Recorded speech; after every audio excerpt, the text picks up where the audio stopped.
One way to solve quadratic equations is to solve them like any other algebra problem and use square roots.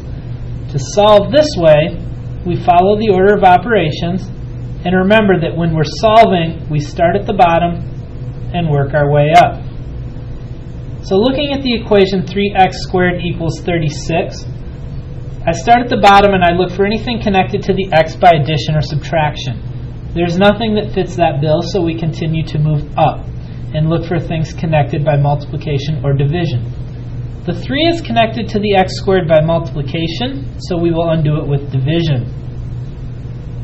We end up with the equation x squared equals 36 divided by 3, which is 12.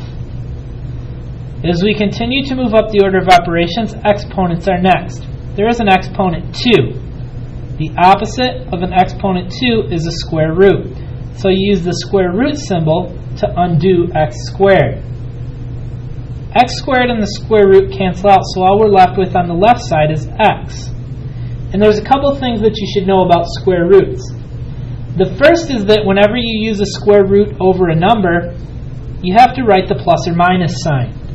The reason for that is that when we square root a number, say 25, there are two ways to get 25. 5 times 5 is 25, but also negative 5 times negative 5 is 25. So when we square root something, we don't know if we're talking about the positive square root or the negative square root. This little plus minus sign tells us that it could be either one. The next thing that you should know is that square root of 12 can be simplified. Fortunately, you've got some nice calculators that can handle that pretty well as long as you're in math print mode.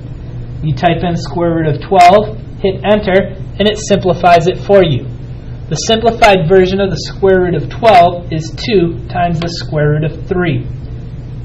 So in this case, x could equal positive or negative 2 times the square root of 3. You should pause the video now and try the problem to the right. 4x squared equals 80. Don't forget, anytime you square root a number, you need to use the plus minus symbol in front of that square root. To solve this problem, you follow the same steps as the previous problem. We'll undo the 4 with division and find that x squared equals 80 divided by 4, which is 20. To undo squared, we use the square root, and this is the point at which you should throw a plus minus symbol. Squared and square root cancel out, and x equals the positive or negative square root of 20. It will not just be a plain number. We need to check and see if it simplifies, and it does. The square root of 20 simplifies to 2 times the square root of 5. Again, for your answer to be all the way correct, you need to use the plus minus in front of anything with a square root.